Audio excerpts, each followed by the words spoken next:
በትግራይ የግድያ ሙከራ መደረጉ ተሰምቷል። የግድያ ሙከራው በሌሊት የተፈጸመ መሆኑ በሰፊው የታቀደበት ነው ተብሏል። የግድያ ሙከራው በማንና ለምን ዓላማ ተፈጸመ የሚለውን ጨምሮ በጉዳዩ ላይ ዝርዝር መረጃ ይዘናል። ጀነራል አበባው ታደሰን ጨምሮ ሌሎች ጀነራሎች ወደ ሰሜን ኢትዮጵያ የብልጽግና ጦር ግንባር እንዲንቀሳቀሱ ትዕዛዝ ተሰጥቷቸዋል ተባለም። ከ100 ሺህ በላይ ሰራዊትም በዚሁ ግንባር እንዲሰማራ ትዕዛዝ ወርዷል። በሌላ በኩል ከከሸፈው የሰኔ ዘመቻ ጋር በተያያዘ በአራቱም አቅጣጫ አዲስ ስምሪት ተሰጥቷል። በጉዳዩ ላይ ሰፋ ያለ ወታደራዊ መረጃ አሰናድተናል። የአስመራው መንግስት ለትላንቱ የአብይ አህመድ የፓርላማ ውሎና የጦርነት ነጋሪት ጉሰማ ፈጣን ምላሽ ሰጥቷል። የምላሹ ፍጥነትና ይዘት የብዙዎችን ትኩረት ስቧል። በሌላ በኩል የጠቅላይ ሚኒስትሩ አማካሪ ሌላ የጦርነት ነጋሪት ጉሰማ አሰምተዋል። በዝርዝር ይደመጣል። ኢትዮጵያውያን በሩሲያና ዩክሬን ጦርነት በመሳተፍ ላይ መሆናቸው ሲረጋገጥ የዩክሬን የስለላ ተቋም በሩሲያ ጦር ውስጥ የተሳተፉ 34 ኢትዮጵያውያንን ስም ዝርዝርም ይፋ አድርጓል። በጦርነቱ የሞቱ ኢትዮጵያውያን እንዳሉ የስለላ ተቋሙ ሰነድ ያመላክታል። ሌላኛው መረጃችን ነው። በቀይ ባህር ቀጠና አዲስ የጦር ሰፈር እየተገነባ መሆኑ በሳተላይት ምስል ላይ ተመላከተም። በሌላ በኩል የግብጽ ጦር በተጠንቀቅ ላይ መቆሙ ተሰምቷል። ከዚህ ጋር ተያይዞ እስራኤል በግብጽ ጦር ስጋት ገብቷታል። ለሰዓቱ የመረጥንላችሁ ቀጠናዊ ትንታኔያችን ነው። ሰላም ጤና ይስጥልን ውድ የጣና ቲቪ ተከታታይ ቤተሰቦቻችን፣ አብራችሁን ስትቆዩ እነዚህንና ሌሎች ዝርዝር መረጃዎችን ታደምጣላችሁ። አክብሮታዊ ግብዣችንን በማስቀደም ወደ ሰዓቱ ዜናና መረጃዎቻችን እናመራለን።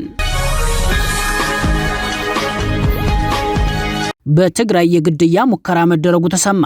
የግድያ ሙከራው በሌሊት የተፈጸመ መሆኑ በሰፊው የታቀደበት ነው ተብሏል። በከፍተኛ ወታደራዊ ውጥረትና በጦርነት ስጋት ውስጥ በምትገኘው ትግራይ በየዕለቱ የሚወጡ መረጃዎች የውጥረቱን መባባስ የሚያመላክቱ ናቸው። በትግራይ የኦርቶዶክስ አባቶች ላይ የግድያ ሙከራ መደረጉ ተሰምቷል። ከእናት ቤተክርስቲያን የኢትዮጵያ ኦርቶዶክስ ተዋሕዶ ቤተክርስቲያን ተገንጥሎ በትግራይ ክልል ራሱን ችሎ በተደራጀው መንበረ ሰላማ በተሰኘው ስብስብ ውስጥ አመራር በሆኑት በብፁዕ አቡነ ናትናኤልና በብፁዕ አቡነ አረጋዊ ላይ ትላንት ሌሊት 6:30 ላይ የተኩስ ጥቃት መፈጸሙን ተቋሙ በይፋ መግለጫው ላይ አመላክቷል።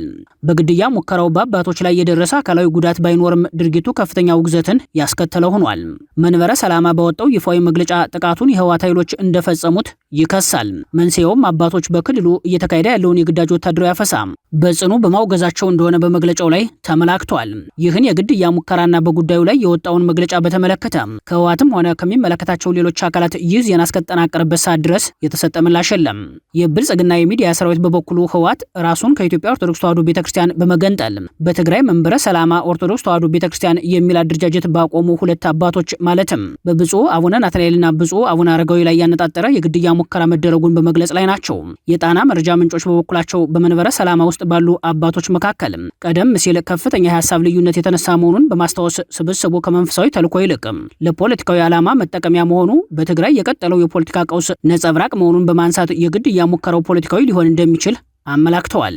የትግራይ መንበረ ሰላማ ኦርቶዶክስ ተዋሕዶ ቤተክርስቲያን ጉዳዩን አውግዞ መግለጫ ያወጣው በዛው በትግራይ ተቀምጦ ሲሆን ህወሓት ለዚህ መግለጫ ከሚሰጠው ማብራሪያ ሊወስደው የሚችለው የፖለቲካ ውሳኔ ምን ሊሆን ይችላል የሚለው አነጋጋሪ ጉዳይ ሆኗል። ሁለቱ አባቶች ህወሓት የሚያደርገውን የግዳጅ ወታደራዊ አፈሳ በጽኑ ያወግዛሉ የሚለው መረጃ በስፋት የተሰራጨ ከመሆኑ ጋር በተያያዘ ምናልባትም በድርጅቱ በኩል የብልጽግና ሰርጎ ገብ የሚል ፍረጃ ሊያሰጣቸው ይችላል ተብሏል። ራሱን ከኢትዮጵያ ኦርቶዶክስ ተዋሕዶ ቤተክርስቲያን በመለየት የተቋቋመው መንበረ ሰላማ የተባለው በሃይማኖት ሽፋን የተቋቋመው ይህ ማህበራዊ ኃይል ከምስረታ ጊዜው ጀምሮ ባለፉት 3 ዓመታት በራያ አላማጣ አማራ ህዝብ ዘንድ ከፍተኛ ተቃውሞ ሲገጥመው እንደቆየ ይታወቃል። ቡድኑ በህወሓት ፍላጎት ትግራይን ወደ ሀገርነት ለመቀየር በሚደረገው ሂደት ማህበራዊ የንቅናቄ ማዕከል እንዲሆን ታስቦ የተደራጀ መሆኑን ተከትሎ የአማራ ህዝብ አካል በሆነው ራያ አላማጣ ላይ ተልዕኮውን ሲፈጽም መቆየቱ ይታወሳል። በራያ አላማጣ፣ ዛታ፣ ኦፍላ፣ ኮረም ያሉ ቤተ ክርስቲያናትን ለመቆጣጠር አዲስ አበባ ከሚገኘው ጠቅላይ ቤተ ክህነት ጋር ያለውን ትስስር በመበጠስ ነባሩን መዋቅር አፍርሶ የራሱን ለመተካት በሚደረገው ግብግብ የሃይማኖት አባቶችና አገልጋዮች ግድያ፣ አፈናና ድብደባ ሲፈጸም ይኸው ስብስብ መሳሪያ ሆኖ ማገልገሉ በአካባቢው ነዋሪዎች ጠንካራ ክስ ሲቀርብበት ቆይቷል። ጀነራል አበባው ታደሰን ጨምሮ ሌሎች ጀነራሎች ወደ ሰሜን ኢትዮጵያ የብልጽግና ጦር ግንባር እንዲንቀሳቀሱ ትዕዛዝ ተሰጥቷቸዋል ተባለ። ከ100 ሺህ በላይ ሰራዊትን በዚሁ ግንባር እንዲሰማራ ትዕዛዝ ወርዷል። በሌላ በኩል ከከሸፈው የሰኔ ዘመቻ ጋር በተያያዘ በአራቱም አቅጣጫ አዲስ ስምሪት ተሰጥቷል። ብልጽግና በሰሜን ኢትዮጵያ ቀድሞ ካሰማራው ጦር በተጨማሪ ከ100 ሺህ በላይ ጦር ለማሰማራት ትዕዛዝ ማውረዱ ተሰምቷል።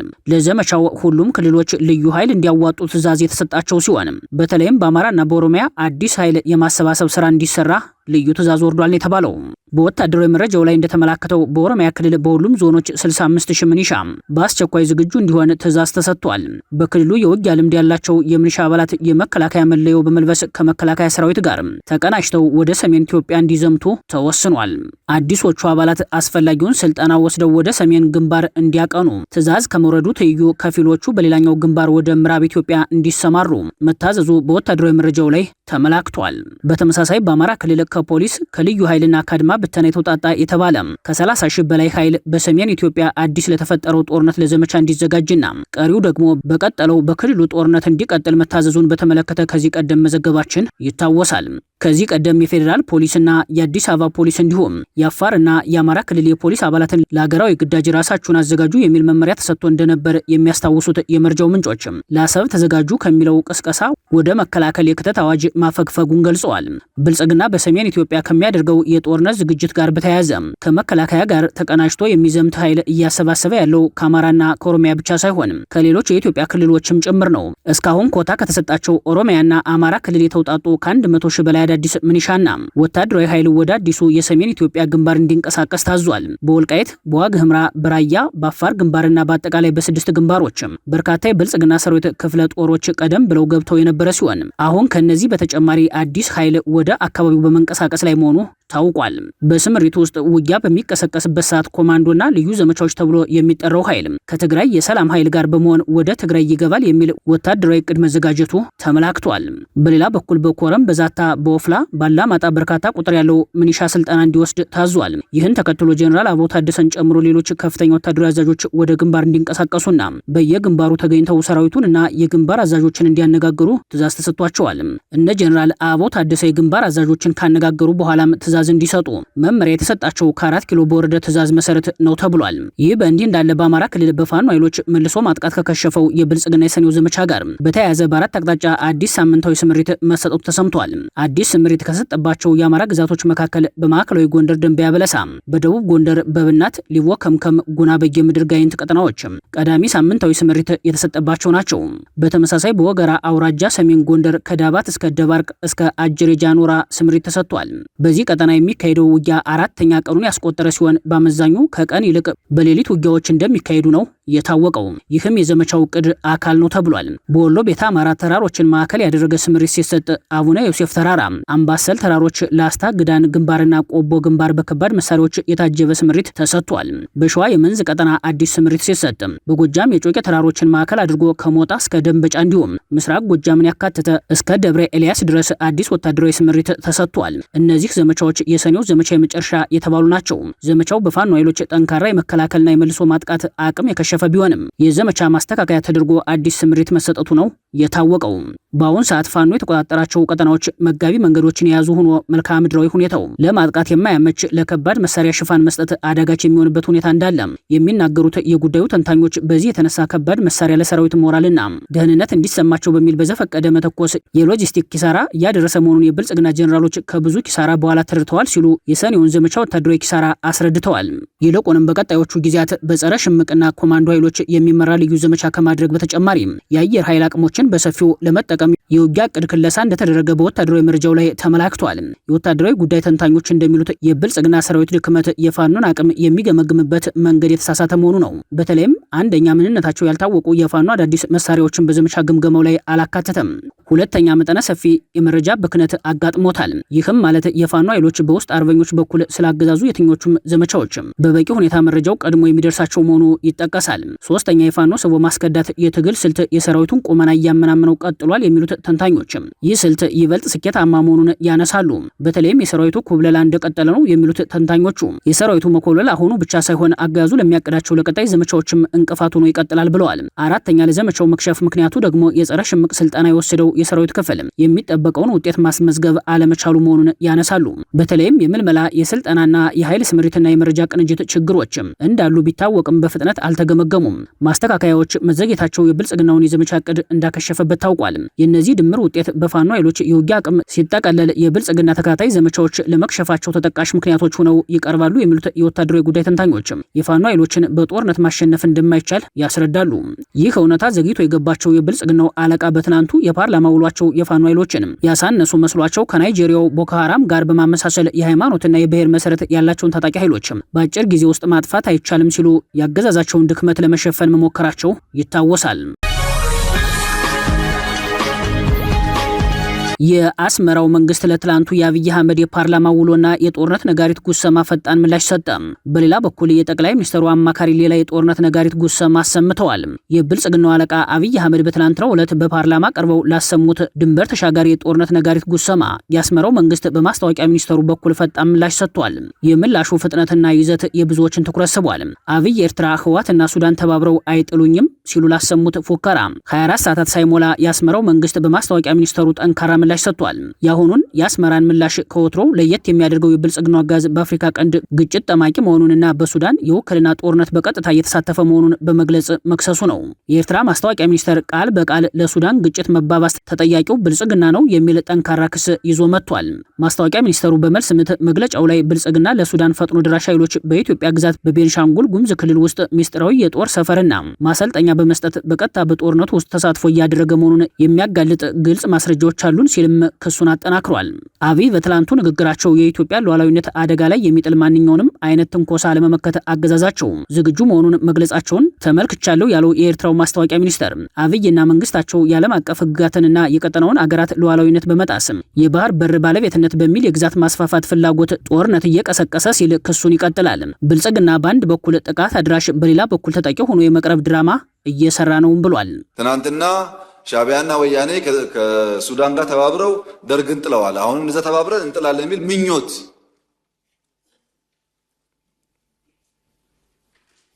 እንኳን ሻዕቢያና ወያኔና ሱዳን ሌላም ቢጨመር በኢትዮጵያ ሉዓላዊነት ቅንጣት ታክል ስጋት የለም። እኛ ስጋት የለብንም። ተንታኞች እንደሚሉት የአስመራው መንግስት መግለጫ ስልታዊ ዓላማ ያለው ነው። አብይ አህመድ ስልጣናቸውንና የኢትዮጵያ ሉዓላዊነት በአንድ የሴራ ክር ሰፍተው ላቀረቡበት የትላንቱ የፓርላማ ንግግራቸው የአስመራው መንግስት በበኩሉ የሱዳን የውክልና ጦርነት ላይ የብልጽግና እጅ ረጅም ነው በሚል ጠንካራ ክስ በቀጠናው ይበልጥ ሊነጥላቸው ያለመ ስልታዊ ክስ አቅርቦባቸዋል። ይህን የሚሉት ተንታኞች አብይን በገዛ እጃቸው እሳቱን የጫሩ ሲሉ ይተቿቸዋል። በእርግጥ እንዲህ ባለ ሁኔታ የሚታይ ጠንካራ ይዘት ያለው የቃላት ጦርነት ለብልጽግናው አለቃ ምቹ ሜዳ ነው የሚሉት ሌሎች ተንታኞች በበኩላቸው የአብይ ፍላጎት ኢትዮጵያን በጠላት የተከበበች ሀገር በማስመሰል በጂኦፖለቲካዊ የጠላትነት ትርክት ዜጎችን የፍርሃት ድባብ ውስጥ በማስገባት በሀገር ትፈርሳለች ስም ድጋፍ ለማግኘት ጥረት ማድረግ በመሆኑ የግጭት መስመሮችንም ሆነ የቃላት ጦርነቱን ይፈልጉታል ይላሉ። ለብዙዎቹ የፖለቲካ ታዛቢዎች በከፍተኛ ስጋት የሚታየው ነገር አብይ ስልጣናቸውንና የኢትዮጵያ ሉዓላዊነት አንድ አድርገው የሚያቀርቡበት መንገድ ሲሆን ይህም ከጦረኛ ፖሊሲያቸው የሚነጭ እንደሆነ ይታመናል። ይህ በእንዲህ እንዳለ የአብይ የምስራቅ አፍሪካ ጉዳዮች አማካሪ ጌታቸው ረዳ የኤርትራ መንግስትና ህወሓት ስልጣናቸውን ለማስቀጠልና የፖለቲካ ህልውና ለማራዘም የትግራይን ህዝብ እንደ ማስያዣ ኮላቴራል እያደረጉት ነው ሲሉ ተሰምተዋል። አማካሪው ህወሓትን የወንጀለኞች ኢንተርፕራይዝ ብለው ከጠሩት በኋላ የጦርነት ዝግጅቱን በተመለከተ ከሰፈር በተለቀመ ጥይት ገጥሜ በሰው ማዕበል ዘመቻ መንግስት እቀይራለሁ ብሎ የሚያምን ሲሉ የህወሓትን የጦርነት ዝግጅት አመላክተዋል። የአብይ አማካሪ አክለውም ህወሓት ከስህተቱ በድጋሚ ሳይማር አሁንም ሌላ ስህተት ለመፈጸም የኔ ሞኖፖሊ ነው ብሎ የሚያምን ነው ሲሉ የቀድሞ ድርጅታቸውን ወንጅለዋል። ይህ የጌታቸው ውንጀላ ከአብይ አህመድ ውንጀላ ጋር መመሳሰሉ ድንበር ተሻጋሪ የጦርነት ቅስቀሳዎችና ክሶች መጠናከራቸው ወታደራዊ ፍጥጫውን ወደ ግንባር ጦርነት ሊቀይረው ይችላል የሚል ስጋት ፈጥሯል። ኢትዮጵያውያን በሩሲያና ዩክሬን ጦርነት በመሳተፍ ላይ መሆናቸው ተረጋገጠ። የዩክሬን የስለላ ተቋም በሩሲያ ጦር ውስጥ የተሳተፉ 34 ኢትዮጵያውያንን ስም ዝርዝርም ይፋ አድርጓል። 4 ዓመታትን ያስቆጠረው የሩሲያ ዩክሬን ጦርነት ከፍተኛ የሰው ኃይልና መሰረተ ልማት እየበላ ቀጥሏል። ሩሲያና ዩክሬን በየራሳቸው መንገድ ቅጥረኛ ተዋጊዎችን በውጊያው ላይ ማሰለፋቸው ሲዘገብ ቆይቷል። ሩሲያ ከአፍሪካ በርካታ ቅጥረኛ ተዋጊዎችን በመመልመል ስታሳትፍ አዲስ አበባ በሚገኘው ኤምባሲ በኩል ተዋጊ ወታደሮችን እየመለመለች መሆኗን ከዚህ ቀደም መዘገባችን ይታወሳል። ከሰሞኑ የዩክሬን የስለላ ተቋም ይፋ ባደረገው መረጃ መሰረት በሩሲያ ጦር ውስጥ ሲሳተፉ ሞቱ ያላቸውንና ሌሎች 34 ኢትዮጵያውያንን ስም ዝርዝር አውጥቷል። የስለላ ተቋሙ ለሩሲያ ሲዋጉ ሞቱ ያላቸውን ኢትዮጵያውያንንም በስምና በብዛት ይፋ ባደረገበት መረጃ ላይ እንደተመላከተው ሩሲያ ኢትዮጵያውያን ጨምሮ ከ40 የአፍሪካ ሀገራት የወሰደቻቸውን 2984 ዜጎች በጦርነቱ አሰልፋ ተገኝታለች። ይህ መረጃ ይፋ የሆነው የሩሲያ ውጭ ጉዳይ ሚኒስትር ሰርጌይ ላቭሮቭ አዲስ አበባ በገቡበት ዕለት መሆኑ ደግሞ አነጋጋሪ ሆኗል። ከዩክሬን የስለላ ተቋም ይፋ በሆነው ሰነድ ላይ እንደተመላከተው በሩሲያ ጦር ውስጥ የተሳተፉ 34 ኢትዮጵያውያንን ጨምሮ በአጠቃላይ በሩሲያ ጦርነት ውስጥ የሚሳተፉ 40 የአፍሪካ ሀገራት ዜጎችን አሳዛኝ ታሪክ የሚተነትን ነው። በዩክሬን መንግስት የሰለላ ተቋም ስር የሚንቀሳቀሰው እና ለሩሲያ ወታደሮች የእጅ መስጠት ጥሪ የሚያቀርበው አይ ዋንት ቱ ሊቭ የተሰኘው ፕሮጀክት እንዳስታወቀው የሚኒስትሩ ጉብኝት የተካሄደው በርካታ የአፍሪካ መንግስታትም ሩሲያ ዜጎቻቸውን ለዩክሬኑ ጦርነት እየመለመለች በማሰለፍ ላይ የምታደርገውን ጥረት በከፍተኛ ሁኔታ እየተቃወሙ ባሉበት ወቅት ነው። በዚህ መረጃ መሰረት ይፋ ከተደረጉት 34 ኢትዮጵያውያን መካከል ቢያንስ 3ቱ በጦርነቱ ላይ ቀድሞውኑ ህይወታቸው አልፏል። ይፋ ከተደረጉት ግለሰቦች መካከል በእድሜ ትንሾቹ በሀያዎቹ መጀመሪያ ዓመታት ላይ የሚገኙት 2 ወጣቶችም ስማቸው የተጠቀሰ ሲሆን አንድ በእድሜ አንጋፋ የተባለ የ50 ዓመት ጎልማሳ ሙሉ ስሙ በሰነዱ ላይ ተጠቅሶ ለሩሲያ ሲዋጉ መሞታቸውን ሰነዱ ያብራራል። ለጊዜው ለሩሲያ የሚዋጉት ኢትዮጵያውያን ቁጥር በርካታ መሆኑን መረጃው አመላክቷል። የስለላ ተቋሙ ፕሮጀክት እስካሁን ባለው መረጃ መሰረትም ከ40 የተለያዩ የአፍሪካ ሀገራት የተውጣጡ በአጠቃላይ 2984 ዜጎች በሩሲያ በኩል በጦርነቱ ላይ በቀጥታ እየተሳተፉ ይገኛሉ። ከተጠቀሰው ቁጥር ውስጥ የኢትዮጵያውያን እንደሚበዛ የተመላከተ ሲሆን ከኢትዮጵያውያንም የአማራና የትግራይ ተወላጆች ብዛት ከፍተኛ መሆኑን መዘገባችን ይታወሳል። የሩሲያ ዩክሬን ጦርነት ከተጀመረበት ጊዜ አንስቶ በርካታ ኢትዮጵያውያን ከሩሲያ ጎን ሆነው በቅጥረኛ ተዋጊነት እየተሳተፉ ይገኛሉ።